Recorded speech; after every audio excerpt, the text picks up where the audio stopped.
Welcome back to 2020, a year of the pandemic. Well, now we turn to politics, and we've got some gentlemen joining us. Ismail Ahmed is the Senior Special Assistant to the President on Special Intervention and National Youth Representative of the APC, joins us via Zoom.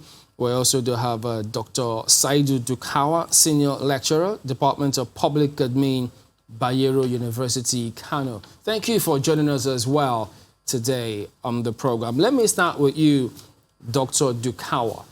Concerning how this year has panned out politically, what are your impressions?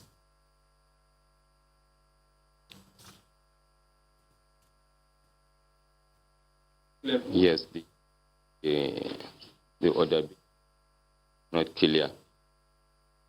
Can you hear me, Dr. Dukawa? Hello? We can hear you, but can you hear us?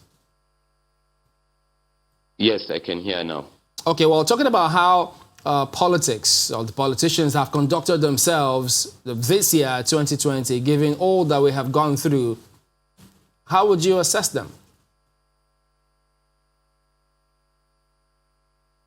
Yep, of course, it's very noisy. It's very noisy. I don't know whether you can hear me properly. Well, we can hear you well here. There is a lot of echo, a lot of noise, and my voice is coming back to me. Okay, well, we'll give you a moment, and then I think they'll just attend to you, and then we'll come back to that. But let me get back to Ismail Ahmed. Ismail, I don't know, can I ask you to give yourself a pass mark in this one? Because, I mean, your party is in the thick of things. But, well, would you say, clearly there might be areas of improvement, but from what you have heard, there are lots of people who think otherwise. But give us your impression how things have panned out from leadership this year, 2020, in the country.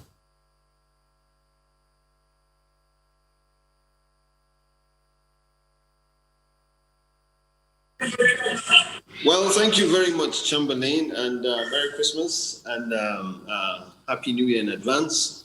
And thank you for having me. And I'm sorry I can't join you in the studio. I would have loved to do that on this Christmas and this New Year's Eve. 2020 has been a difficult year all through, both I think health-wise, politically, and economically for every country in the world. Nigeria was no exception. But we had to, speaking politically, we had an issue in the beginning of the year, which was towards the middle of the year, that you are well aware of in our party. But we were able to stave off the problems, and we picked up, and we moved on. We got into Edo. We hoped that we could win, but we had some internal house cleaning that we needed to do. Hello? A lot of mess was already created. Hello, can you hear me? Yes, Go ahead. ready. I'm on mute. Ismail, that's for you. You can go ahead, Ismail. Can you hear me? Yes, go ahead. So please, because so there's no network.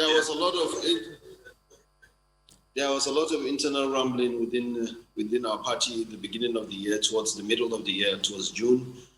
Before, of course, we had a NEC meeting that brought us on board as the interim committee. And soon after that, we went into gubernatorial election. And we went because we already had an internal problems going into the election. We had a governor that was among our party who defected to the PDP. And we unfortunately lost that gubernatorial election. But we believe that we could have won it. You know, we won a couple of few gubernatorial elections in Edo in the last 2-3 cycles. We lost this one. We took it in good faith. The INEC brought some improvements in terms of electioneering management. But we braced up. We moved on to Ondo, and in October, and we won Ondo in the landslide. We also won a lot of by-elections of state assemblies and senatorial elections as well across the country. So politically speaking, it hasn't been a very bad year for us. That's a bit balanced, but economically speaking and security-wise, because of the pandemic and so many other things, we've had some issues, but our government is on top of the game, and we're trying to move on to make sure that we nip every situation in the bud. And 2021, hopefully, it's going to be a better, more prosperous year, both in terms of economy and politics, God willing, and generally the polity as well. Mr. Ahmed, seems to be a lot of optimism, for 2021. But looking at what played out in 2020, also the Edo state elections, are you really saying that, all is well and good with the All Progressives Congress members of the party nationwide?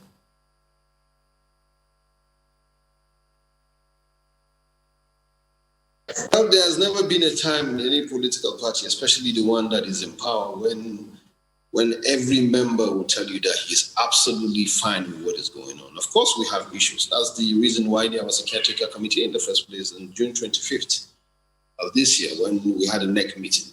Of course, there are issues. We know that, a lot of issues from different quarters and different states. But we moved into action. We sent different committees for reconciliation.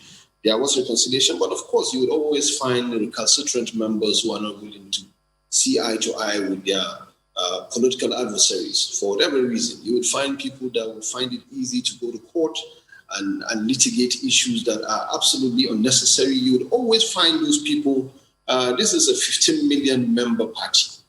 You can't say every person among the 15 million people who are members of this party would be absolutely happy with what's going on at whatever level, be it at the unit level, at the ward level, at local government, state, zonal, or the national level. You always find people who would be disenchanted with what's going on, or who would want certain things to go their way, and it wouldn't go their way. And they would probably want to look for other avenues, either to defect, either to pursue legal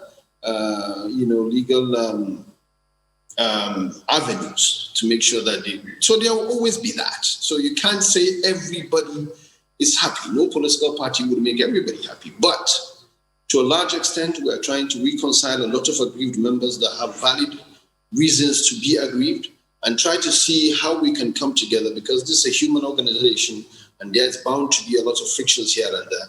Let's see how we can come together and be able to sort out some of the issues that can be sorted out. And the ones that cannot be sorted out because emotions have gotten into it, passions have gotten into it, and there's a lot of things that are invested in it. Well, so for some people, there's absolutely nothing you can do. All right. Well, we do have Mr. Jibrin Okutekpa, Senior Advocate of Nigeria, joining us via Zoom as well. Good evening, and thank you for joining us today on the program, Mr. Okutekpa. We'll come to meet Dr. Dukawa very soon. But Mr. Okutekpa, we've just heard Ismail talk about how he thinks things have panned out politically for his party in the country. Do you share the same view? Well, Chamberlain, thank you for the privilege. I hope you are hearing me. Yes, I can hear you. To join you. I'm not a politician, let me confess. And so it's difficult for me to share his view. I think in Nigeria, politicians across political divide seem not to believe in democracy. And politics in Nigeria is built along individual rather than the sovereignty of the people. And so I do not share his views. The crisis you have up and down in all the political parties in Nigeria is as a result of lack of internal democracy in the Nigerian political parties. And so across the political parties from north to south, east to west, you see what appears to be authoritarianism. And His Excellency Peter Obi is seeing me and I'm seeing them. I think Nigerian politicians need to be born again to embrace democracy. What we are witnessing in Nigeria is not democracy. It is a reminiscence of a military dictatorship in civilian garment. And so there are no internal democracy.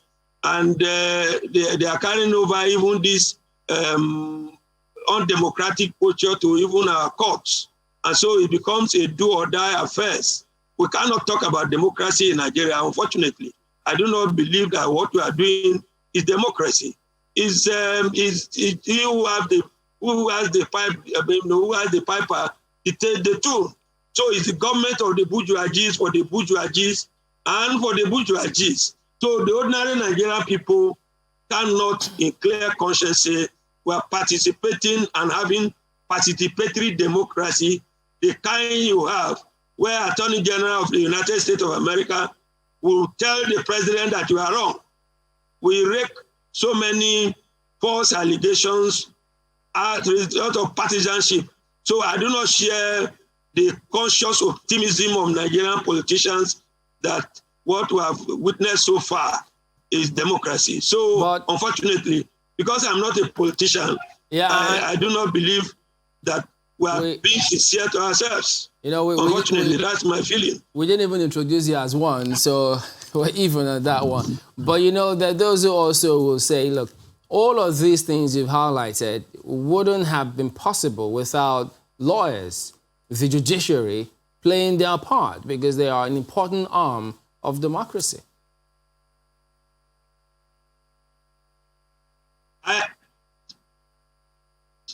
Chamberlain, I'm not too sure whether you are hearing me, but if you are, I can hear you. Are you hearing me? Yes, go ahead, please. Well, if you have consistently read my write-up, and I've said time without number, that in most cases in our courts, we have judgment devoid of justice. And what Nigerian people look for is justice. I have criticized our over-reliance of technicalities and what I call the roadblocks that we have set by the legal profession to attainment of justice in Nigeria.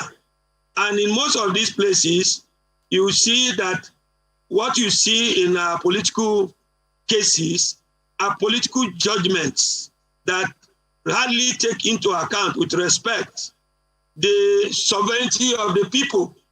And so when we go to high technicalities of propounding theories of law that does not advance democracy, and then we now have what appears to be rubber stamping of a winner of all elections will always be the one that wins. Only in few cases you see somebody who is declared winner by INEC loses the election. So I agree with you, and I've said it, and I will say it here without being apologetic to anybody, that Nigerian politicians must leave our judiciary to function. If we don't allow the judiciary to function, then unfortunately, we're heading towards a crisis situation. The judiciary too must also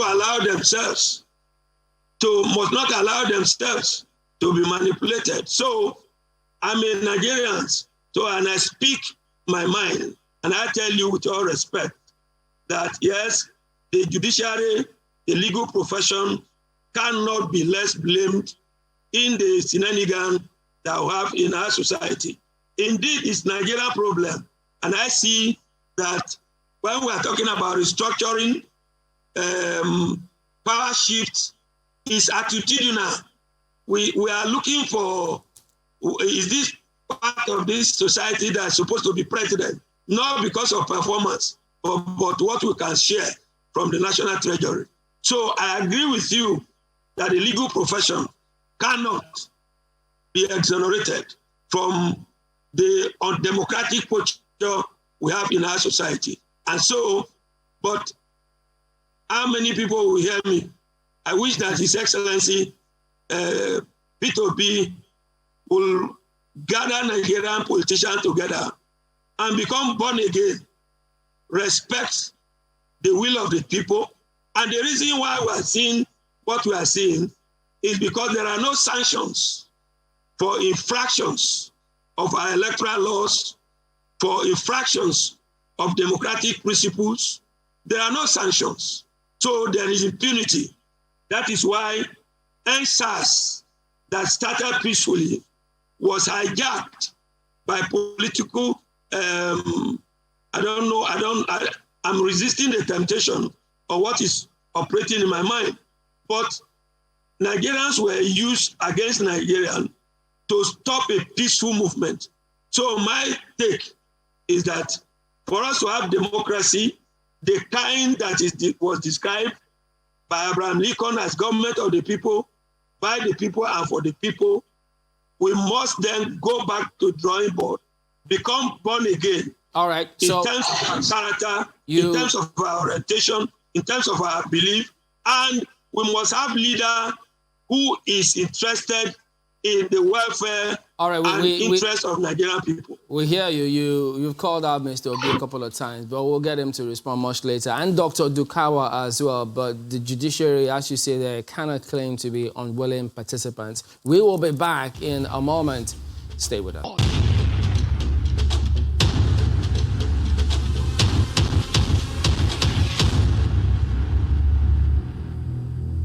Welcome back, and we're discussing politics at the moment. We've been talking with our guest, Mr. Ismail Ahmed, also Dr. Saidu Dukawa, and indeed Jibrin Okutekpa, Senior Advocate of Nigeria. Let's go over to Dr. Dukawa right now, and hoping that you can hear us. A few of the things that we had the Senior Advocate talk about was that there is a lack of internal democracy in some of the political parties, if not all, in Nigeria, which is also affecting the leadership. And he says that perhaps it's high time that politicians became born again. What's your thought on perhaps the politics that have played out in 2020? Yes, of course, I agree with him in total. You see, certainly it's not just the issue of internal democracy that is lacking, but also going by the elections that took place in Edo, in Ondo, among other places, we see that all other elements in the Nigerian politics are still very much with us. Money politics, the use of thugs, the handling of politics as a matter of do or die generally were very visible. And also the tendency of a sitting governor to win elections. When we consider what happened in Edo and Ondo, clearly it's a case of incumbency factor, that whichever party the governor belongs to, he will win his elections. And so also in places where local government elections were conducted, the tendency of winner takes all. Okay, that in each state that local government elections were conducted, the ruling party in the state swept all the seats. Not even a councillor seat is allowed to go to an opposition party. All these illness are still very much with us. I hope we are together. We can hear you. Yes, because at my end it's very noisy, really. All right, let's go over to SSA, to the President's Special Intervention. Mr. Ahmed has joined us via Zoom in Nairobi. And this is with regards to perhaps learning from what Dr. Dukawa has said. The elections, I mean, we have now second term the head of the Independent National Electoral Commission who has been appointed. And we're also gearing towards an election in 2023. But we're also seeing some political dynamics play out this year. There's also been the talk of the Southeast for presidency. These have been issues that a lot of people have talked about. There's also that of the electoral amendment, which a lot of people are hoping that, you know, it will be passed this time around. What can you tell us as to what you think this government is planning? And this is ahead of 2021.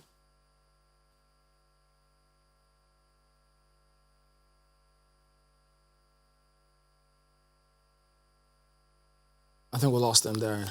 Okay, hopefully we're going to get back to him. But perhaps, Dr. Dikwa, if you want to take this.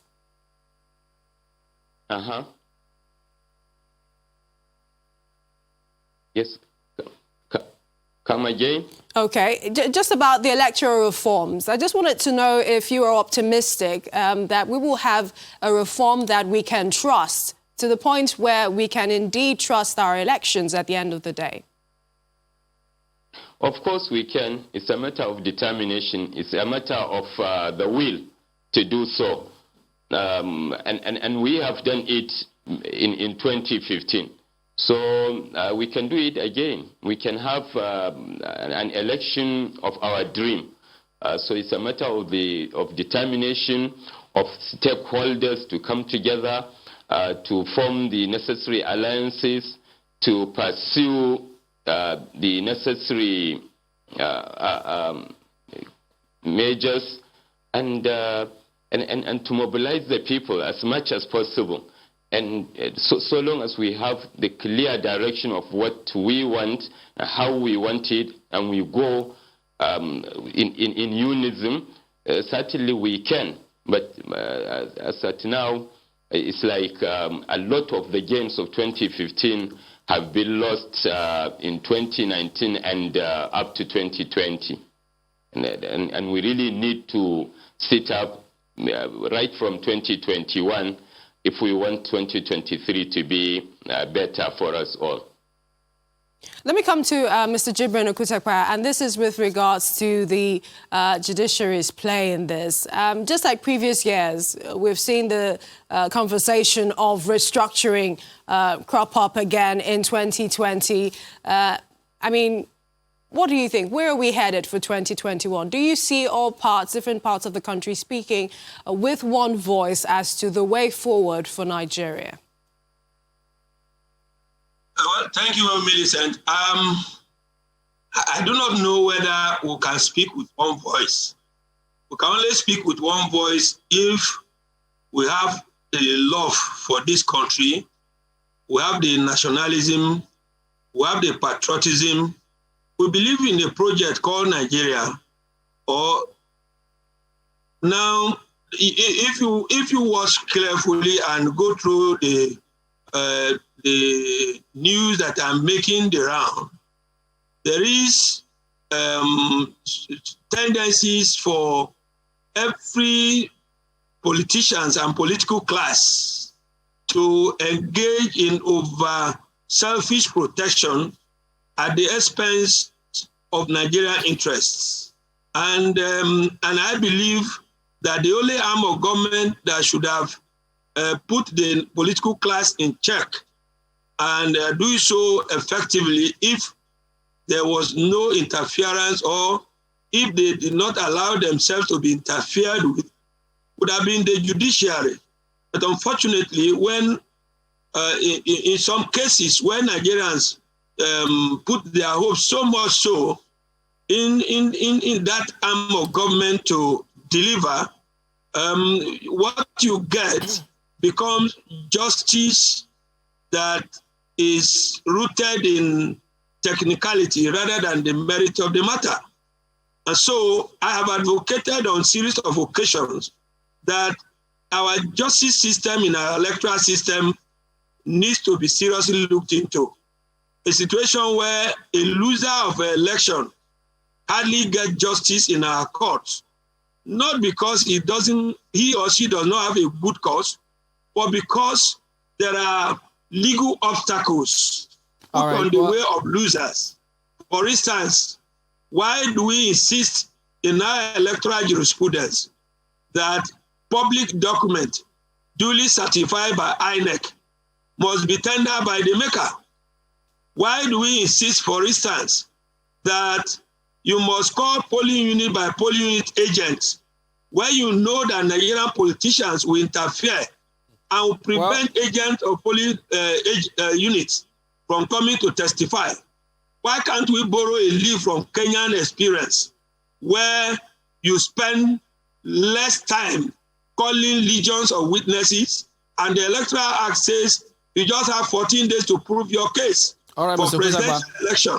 So I think that the National Assembly, Nigerian people, the judiciary, the executive, and the legislature need to come together to believe that we need to give ourselves electoral justice. We'll take it from there. Justice can only be given by changing our attitude. We'll take it from there onto Nigeria, I obey in preach rather than in obedience. Well, you did reference Mr. Obi more than once, so we'll take it from there onto him. But we do thank you for talking to us today, Mr. Jibrin Okutakpa, Senior Advocate of Nigeria. We've also had Dr. Saidu Dukawa, Senior Lecturer, Department of Public Admin, Bayero University, Kano. Thank you for your time as well as Ismail Ahmed, Senior Special Assistant to the President on Special Intervention and National Youth Representative of the APC. We will be back in a moment. Don't go away.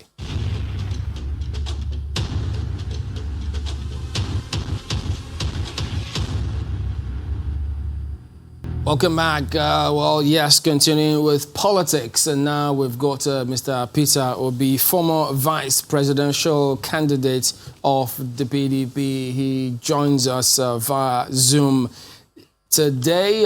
Good evening, and thank you for joining us. Well, I don't know how much of what you heard about the previous guests who have different perspectives. Some did allude to they say, look, our political system is largely dysfunctional. Something needs to change. The political structure, the politics is transactional in nature, and even the polity needs some fundamental changes. So could you start by telling us what your impression is, first, about the political system or structure that we operate in the country?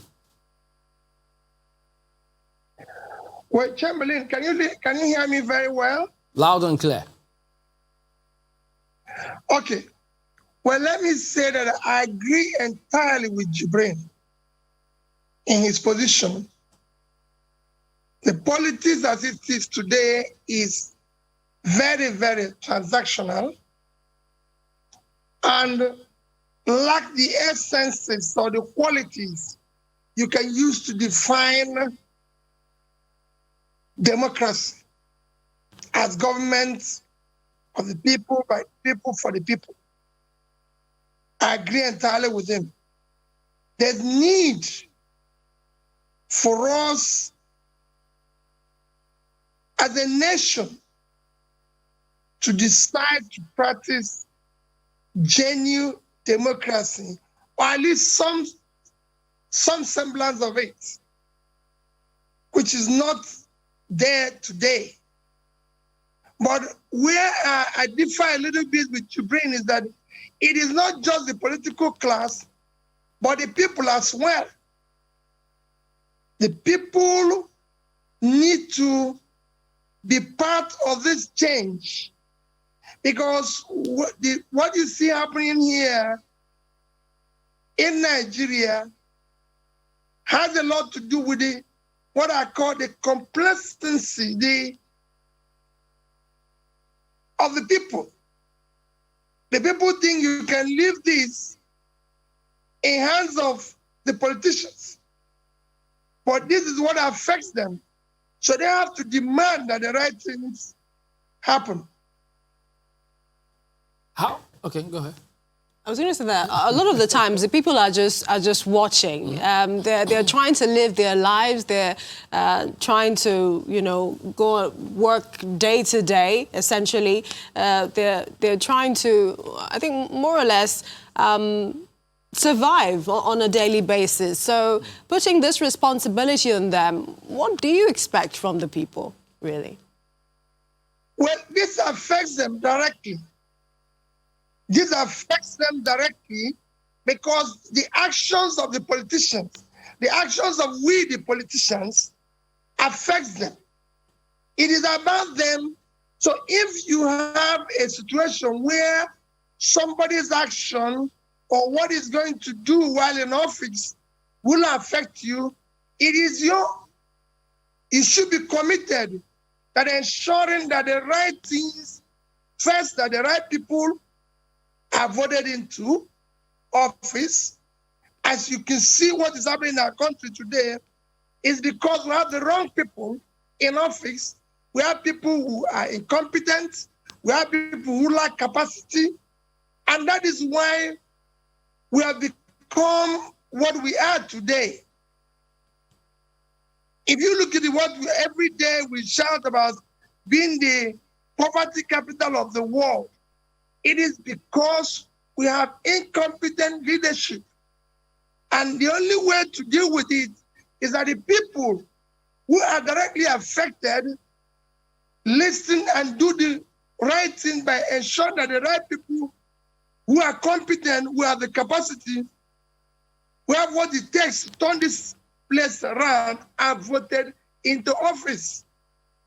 Examples you've seen me do so many times referring to what is happening. Look at our country, what is happening now. All the reports you see on December 22nd, you saw the Financial Times editorial saying we are becoming a failed state.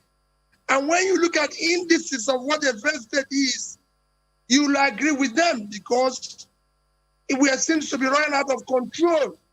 We are kidnapping of all sorts is that happening all over the country. We're talking about what happened in Katsina. Look at what happened in Imo now, where a Kali bishop is kidnapped in the heart of a Christian state. So you can go on and on. You have a situation where the World Bank report this year, all the reports have shown that we're becoming physically unviable. And you could see it yourself happening everywhere. We become the highest in drug prevalence, 14.8% against the average of 5%. We've overtaken India as under 5 mortality. You can go on and on. So it's affecting the people. So the people must sit up and say, how do we start reversing this trend? And you can only do it by competent leadership that have the capacity to deal with the situation. But that's another question, getting competent leadership. Isn't there an avenue where politicians can advise each other? And this is looking at the best interests of the nation and everyone in it.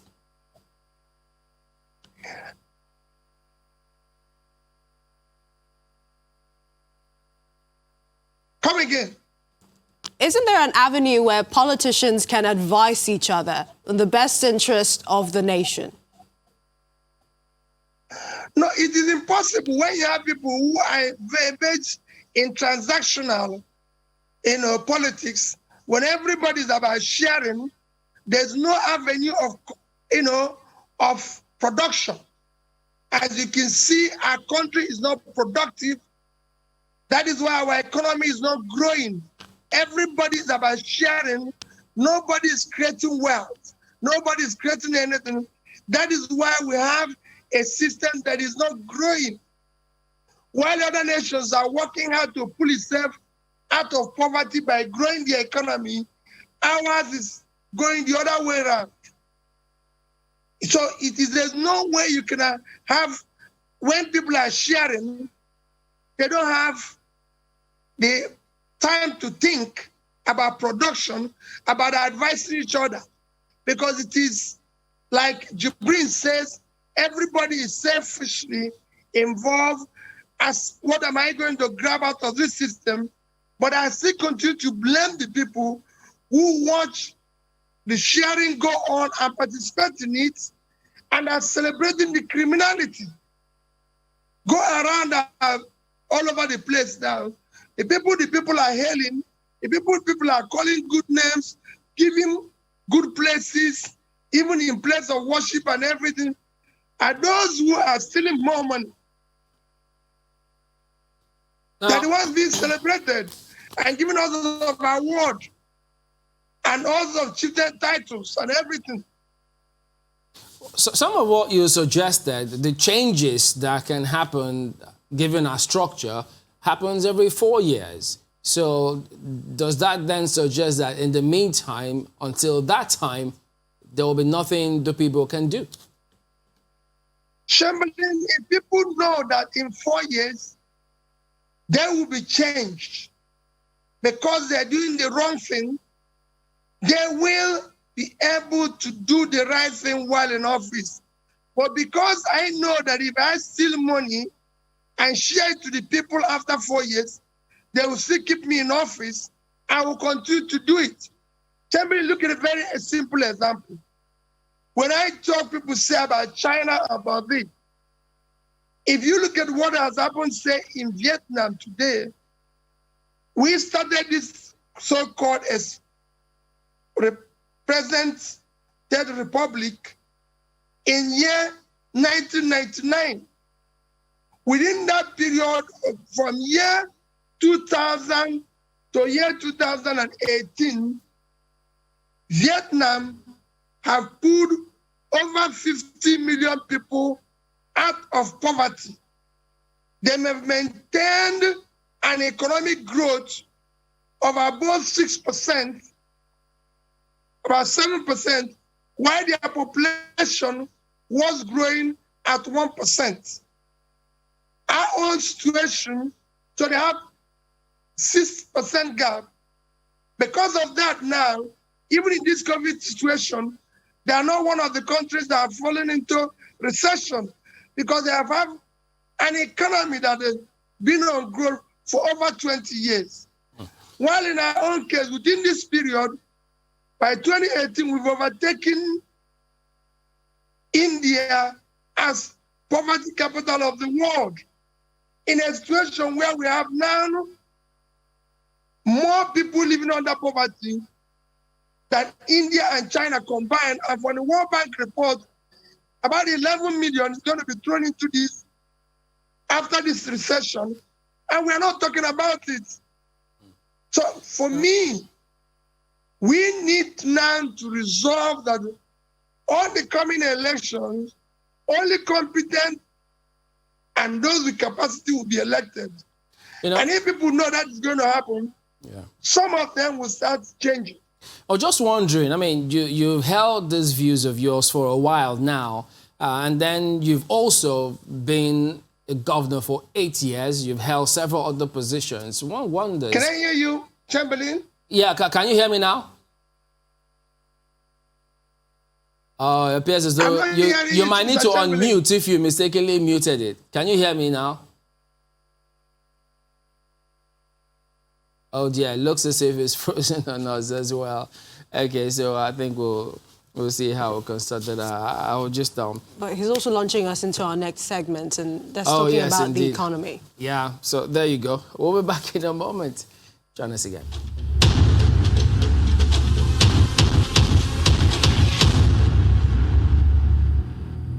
Welcome back. It's our concluding moment with Mr. Peter Obi.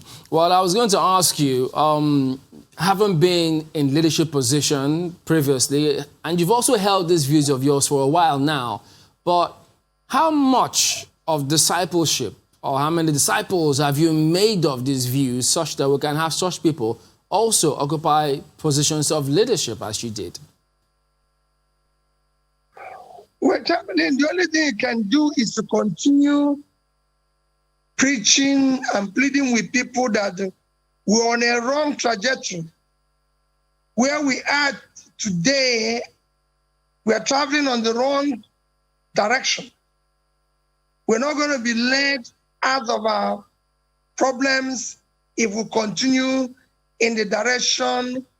Our compass is not pointing to the right direction. So it is important that the people understand that unless we do the right things, nobody, tomorrow success will only be achieved by today's sacrifice. If we don't sacrifice and do the right thing, if we continue to build a government based on consumption, sharing and consumption, where people think that you can continue to borrow and consume and think that tomorrow one magic will happen, it will not work. All we're going to do is to throw more and more people into poverty. And the consequence is that you could see it, our economy is not growing. To match the population growth, things are getting worse. if you look at it, just simple thing to do. So mine is to preach, is to beg people to understand. We need to do the right things. We need to create opportunities for job so we can be able to have people employed, grow our economy. What makes a country is growth of the economy. And that's why you see all the groupings, whether it's G7, G10, G14, whatever they call them, G20, is by economy. And that is very simple. Have a country that is secured. We're talking about inflation, fighting food inflation now. If we have security, people will go back to the farm. The same thing happens if we focus on ensuring that we support SMEs to grow the economy. We create jobs.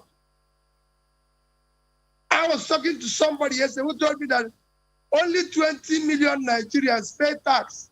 I said, because you have 100 million that is living under poverty. Ideally, in an economy, a population of 200 million, Chamberlain, 100 to 120 million is supposed to be active and productive. And with that, you have at least 60 million paying tax. And it is not a rocket science. You could see it. China, with a population of 1.4 billion, have 850 million people employed and productive. That's 60%.